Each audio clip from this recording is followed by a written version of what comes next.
Hi, everyone. Um, Thanks for joining.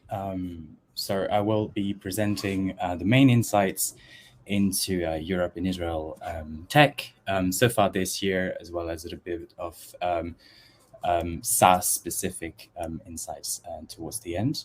Without further ado, a first kind of point of context, we've been working over the past few months at Dealroom to create some kind of in front of paywall free to access content to easily navigate trends, insights, and numbers into this highly volatile environment that we're now seeing.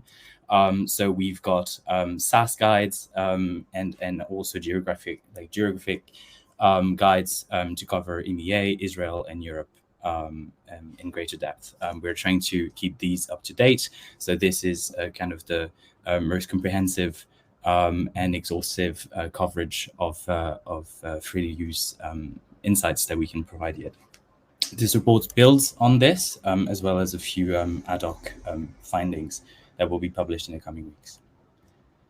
A little bit on the kind of big picture numbers to begin with. So we're at a Europe tech ecosystem now worth over 5.6 trillion. Of course, we're looking at valuations that are being readjusted as we speak. So this number is changing, but we are basically seeing this stagnation for the past 12 to 18 months. But with a great draft from early stage companies, as we'll cover just now. Israel is on a similar trend, with this kind of specificity for Israel that a lot of the value is created by companies that have partially or fully relocated outside of Israel for various reasons, as we can cover in the Israel guide. But we're basically seeing this same trend for both regions. Within the kind of broader EMEA region, we're seeing that the value and the kind of creation of interesting startups and where the VC funding is flowing is mostly concentrated on a handful of very powerful ecosystems. So the top 10 basically covers over 50% of the value, with London, Tel Aviv, and Paris in the lead on this as well. The connections between Europe, Israel, and the broader kind of EMEA region is growing tighter and ever more interesting as well. We're seeing that with recent developments, the different kind of ecosystem players, being the investors, enablers, and startups, are increasingly looking at this region as a whole. We're seeing increasing ties between the ecosystems in Israel, in Western Europe, but also between Israel and Central Eastern Europe, between Central Eastern Europe and Western Europe, and so on. It's also worth noting that this region is one of the fastest growing, with huge pools of talents, of capital, and of yet to be tapped opportunities for investors and for startups as well.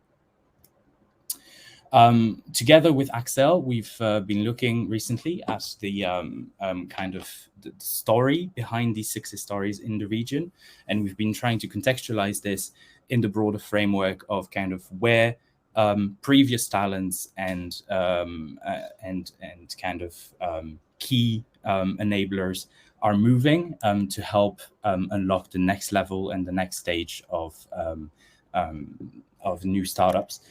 So basically, we've mapped all of the unicorns that have been created in Europe and in Israel over the past 15 years, and we've looked at where their employees, founders, co-founders have moved on, and what have they done. And we've found that most of the most exciting startups in the respective ecosystems, but also as a kind of cross-link in other geographies as well in the region, are actually to be found in or around the circles of these former unicorn talents.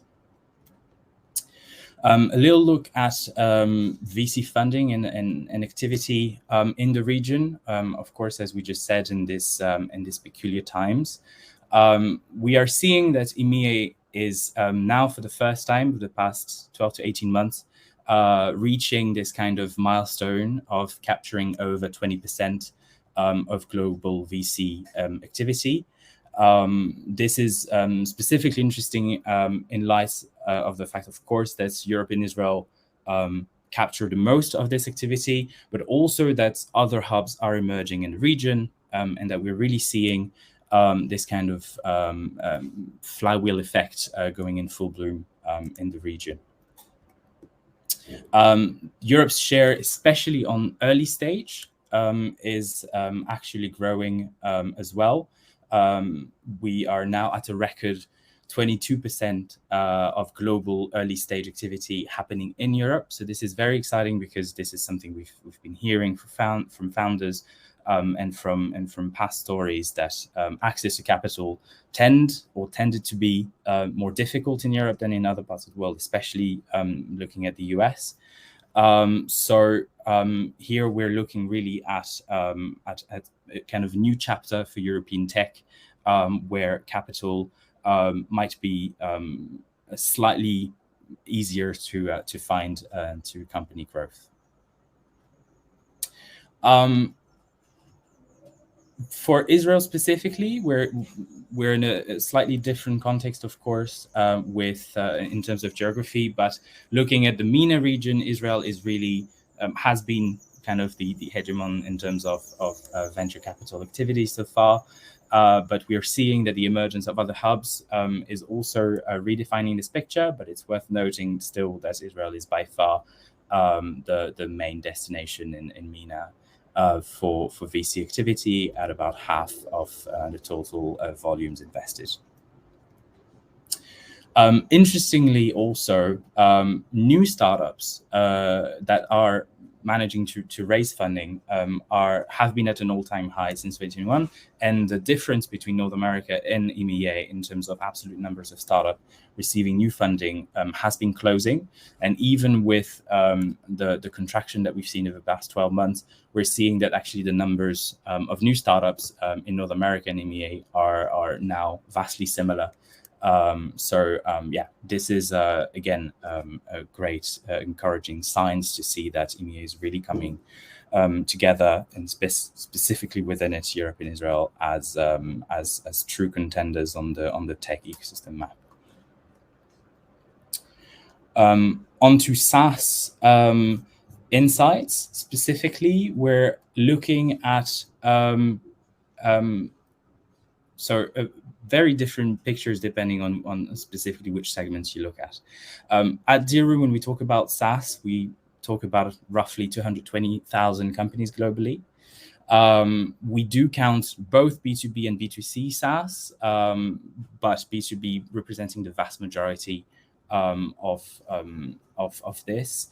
When you're looking at the numbers, this is kind of the background. We are now looking at SaaS capturing an ever-growing share of venture capital activity at about 45% last year, which is an all-time high. Interestingly enough, SaaS keeps on being kind of one of the safe havens for VC investment, even though deep tech and other forms of physical techs have been also the buzzwords of late. But of course, emerging trends like generative AI and so on are pushing these numbers forward for SaaS as well. In terms of kind of segmentation, we're still looking at fintech being the absolute kind of majority of where funding is deployed. But interestingly, especially for the context of Europe and Israel, the security segment, cybersecurity, defense tech for the SaaS segments are also on the rise, and marketing health also playing a huge part. But really, what is key here is that SaaS at early stage is on a sort of boom. We are seeing early stage SaaS. So what we call early stage in this case being very narrow on between 1 and 15 million rounds, really going off the charts in terms of volumes. And this is specifically for the last kind of four years, where the global volumes of deployed into SaaS startups globally have basically doubled. For Europe and Israel specifically, we are now at about 10 billion so far in 2023 invested. This is a far cry, of course, away from the haze of 2021 and 2022, but we are seeing encouraging trends again, specifically on early stage, where basically Europe captures now a third of the world's early stage SaaS investment. Interestingly, also, this is now at an all-time high for Europe, and within this, early stage is playing an ever important role in Europe's SaaS story, with about half of the capital deployed being at early stage. So this is it. I've seen a few questions, so I will maybe go through this now.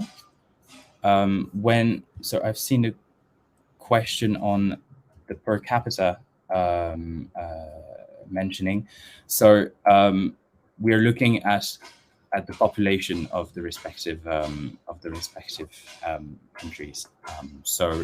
Basically, we're really looking at how here Israel is capturing this kind of huge opportunity to create value as a percentage of its population.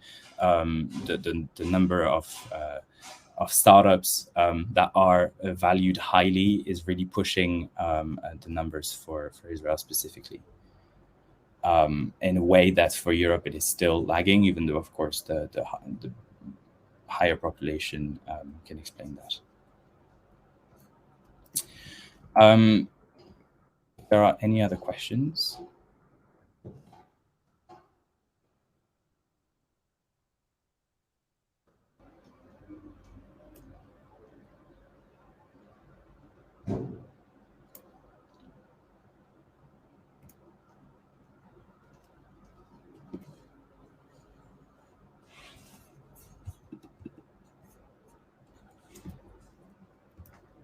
In this case, I'll hand back the floor.